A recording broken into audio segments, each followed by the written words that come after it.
Good morning friends, अरु legal academy में आपका बहुत बहुत स्वागत है। फ्रेंड्स, आज हम बात करेंगे यदि किसी भी हस्बैंड के ऊपर यानी किसी व्यक्ति के ऊपर कोई भी फॉल्स केस हो गया है यानी झूठे मुकदमे में फंसा दिया गया है, जैसे 498A के केस में या जो भी डॉरी के केस होते हैं। ऐसे मामले में ज़्यादातर मामले क्या होते हैं कि झूठ फंसा दिए जाते हैं। झूठे मामले में किसी के ऊपर कोई FIR हो गई है, कोई मामला बन गया है, तो किस प्रकार से डील करेंगे ऐसे मामले को, इसकी कुछ ट्रिक्स मैं आपको बताऊंगा, जिनको फॉलो करेंगे तो आप बहुत इजीली केस को हैंडल कर लेंगे। जिसमें जैसे मेंटेनेंस की मांग की जाती है या कोई एलिमनी की मांग की जाती है, ज़्यादा से ज़्यादा कई बार आपने देखा होगा कि उसमें ज़्यादा मेंटेनेंस की मांग की जाती है या ज़्यादा एलिमनी की मांग की जाती है पत्नी की तरफ से या जो भी ससुराल के पक्ष के लोग हैं उनकी तरफ से। तो इस बारे में बात करते हैं। तो वीडियो को स्टार्ट करने से पहले मैं आपसे एक छोटी रिक्वेस्ट करूंगा। चैनल पर नए हैं, पहली बार देख रहे हैं, तो चैनल को सब्सक्राइब करके बेल आइकन प्रेस कर लीजिए और लाइक बटन प्रेस कर दीजिए। तो फ्रेंड्स, क्योंकि जो वीडियो अपलोड करता हूँ लॉ से रिलेटेड आपको नोटिफिकेशन तुरंत मिले, इसलिए चैनल को सब्सक्राइब करके बेल आइकन प्रेस कर लीजिए। तो चलिए फ्रेंड्स, वीडियो को स्टार्ट करते हैं। फ्रेंड्स, यदि आपके ससुराल पक्ष की तरफ से यानी लड़की पक्ष की तरफ से कोई फॉल्स केस करवा दिया गया 498A का और DV का जो केस होता है, तो उसको डील करने के लिए कई बार फर्जी जो केस होते हैं उनमें ज़्यादा से ज़्यादा एलिमनी की मांग की जाती है कि 50 लाख दे दीजिए या 40 लाख दे दीजिए और सेटलमेंट कर लीजिए। तो उसके लिए मैं आपको ये, क्योंकि फॉल्स केस होते हैं तो इसमें ज़्यादा से ज़्यादा एलिमनी की मांग की जाती है और प्रेशर बनाया जाता है हस्बैंड पे कि ज़्यादा से ज़्यादा एलिमनी मिल जाए और केस को सेटल कर लिया जाए। तो ज़्यादातर कुछ लोग सीधे साधे होते हैं और केस में ज़्यादा उलझना नहीं चाहते। उनको लगता है कि कहाँ की आफत आ गई और वो चाहते हैं कि जल्दी से जो मांग की जा रही है उसमें कुछ बहुत कम करके दे दिया जाए पैसा और सेटल कर लिया जाए। तो लेकिन ये फॉल्स केस है, आपको इससे लड़ना चाहिए, आपको तुरंत सरेंडर नहीं करना है, क्योंकि इस तरह से फिर मामले ज़्यादा बढ़ते हैं। और जब आपके लिए कानून बना हुआ है तो उसमें डरने की ज़रूरत नहीं है, आपको उससे लड़िए केस से। और जो भी इस तरह के फॉल्स केस होते हैं, ज़्यादातर, मैं सही केस की बात नहीं कर रहा हूँ, अगर किसी ने सही केस किया है तो ठीक है, लेकिन बहुत सारे ऐसे मामले फॉल्स हो जाते हैं, लोगों को फंसा दिया जाता है एलिमनी के लिए या ज़्यादा अमाउंट पैसे ऐंठने के लिए। तो सिर्फ मैं उनकी बात कर रहा हूँ। तो उसके लिए आपको केस को लड़ना है, आपको डरना नहीं है। तो उसके लिए करना ये होगा, जैसे आपके ऊपर केस हुआ है आपको सबसे पहले जमानत करवा लेनी है अपनी। जिन जिन के लोगों के ऊपर केस हुआ है, मान लीजिए हस्बैंड के ऊपर, उनके जो भी पेरेंट्स हैं उनके ऊपर, या कई बार रिलेटिव के नाम भी FIR हो जाती है ऐसे मामलों में, तो उनकी सबकी जमानत करवा लें। जमानत करवाने के बाद, क्योंकि जो उधर से पक्ष होता है लड़की पक्ष की तरफ से, ये होता है कि ज़्यादा प्रेशर बनाएंगे, ज़्यादा अमाउंट करेंगे तो ज़्यादातर मामलों में अमाउंट दे दिया जाता है प्रेशर में आके। तो उसमें आपको करना है, जब आप जमानत करवा लेंगे, उधर से उनको लगेगा कि ये जैसे ही केस होगा तुरंत सेटलमेंट की मांग करेंगे।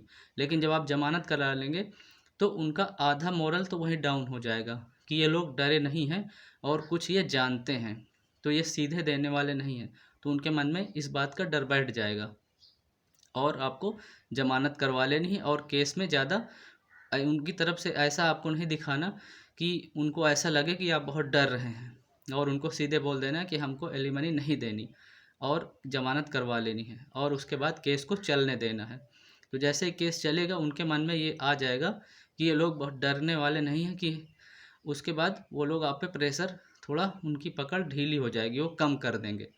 उसके बाद करना है, क्योंकि वो लोग आपकी ज़्यादा सैलरी बताए होते हैं, ज़्यादा इनकम के बारे में बताए होते हैं, तो वो प्रूफ आपको कोर्ट में सबमिट करना है कि ज़्यादा से ज़्यादा कोर्ट को ये जानकारी दी जाए, आपकी तरफ से प्रूफ एविडेंस दें कि मेरी सैलरी ये है और जो मेरी इनकम ये है। जो उनकी तरफ से बताई गई है इतनी मेरी इनकम नहीं है, ये झूठ केस है।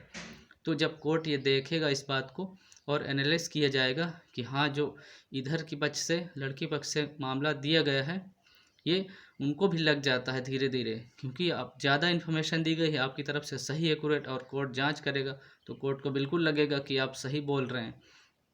उसके बाद फिर उनको लगेगा कि ये मेंटेनेंस नहीं देने वाले, क्योंकि आप प्रेशर में नहीं आएंगे, उनके ट्रैप में फंसना नहीं है आपको।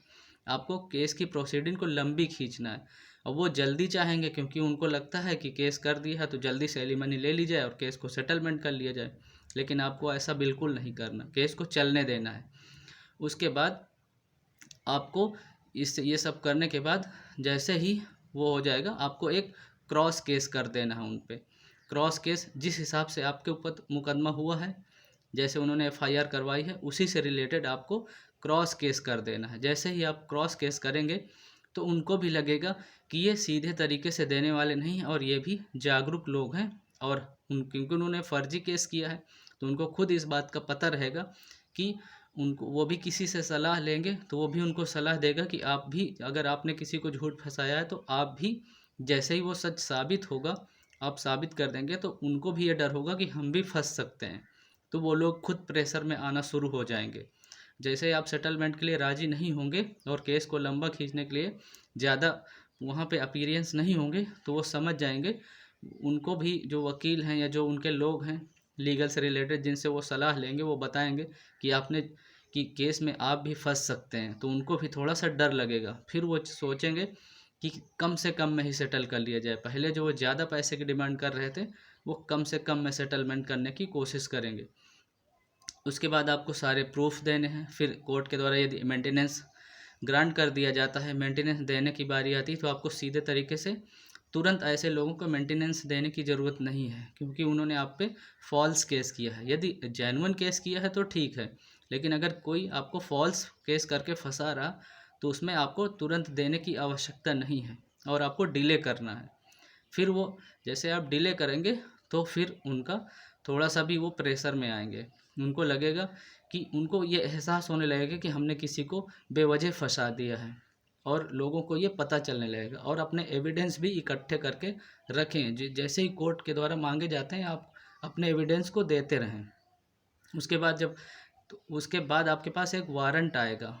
जब आप मेंटेनेंस नहीं देंगे तो आपके पास वारंट आएगा, और वारंट जब आएगा तो आपको कोर्ट में अपीयरेंस देनी है और वहाँ पर अपनी बात रखनी है सारी, और एविडेंस के साथ आपको सारी बात बतानी है वहाँ पर, और उनको बोल देना है कि ये फॉल्स केस है। और कोर्ट को भी धीरे धीरे ये लगने लगता है एविडेंस के आधार पर कि ये फॉल्स केस है, और उसके बाद फिर वो सेटलमेंट की मांग करेंगे। फिर आप लास्ट स्टेज में जाकर आप लीगल एक्सपर्ट की राय लेकर आपको सेटलमेंट करना है, लेकिन बहुत थोड़े अमाउंट में करना है, और उनको यह एहसास दिला देना है कि इसमें जो केस हुआ है फाइनल, आप जब जाएंगे तो आपको, आपके फेवर में केस आएगा और वो लोग हार जाएंगे। जैसे ही केस हार जाएंगे, ऐसे लोगों को आपको वो बनना है, उनमें दया नहीं दिखानी है, क्योंकि ऐसे बहुत सारे लोग ट्रैप में फंस जाते हैं और ये समाज में एक गलत मैसेज जाता है। और ऐसे लोगों के खिलाफ जब आप केस करेंगे तो सारे एविडेंस देना है और उनको इस बात का एहसास दिलाना है कि आप रियल में गलत थे और हम सही थे, और आपने फर्जी केस करके मुझको फंसाया है। तो उनको ये एक मैसेज जाएगा और समाज में भी जाएगा। तो इस तरह के जो फॉल्स केस होते हैं, उनको एक सबक मिलेगा, दोबारा से कोई ऐसा नहीं करेगा। क्योंकि जेन्युइन अगर कोई समस्या है तो आप केस कीजिए और ऐसे व्यक्ति को फंसाइए, लेकिन किसी भी व्यक्ति को फॉल्स केस में फंसा के उससे पैसे ऐंठने के लिए आप फंसा रहे हैं, तो ये एक समाज में मैसेज जाएगा। तो फ्रेंड्स, आशा करता हूँ जो भी मैंने जानकारी दी है आपको ज़रूर पसंद आएगी, और कुछ जानना या समझना हो तो आप मुझे कमेंट बॉक्स में मैसेज कर सकते हैं। फ्रेंड्स, आज के लिए इतना ही। बहुत बहुत धन्यवाद। Stay connected. Thank you so much watching for this video. जय हिंद।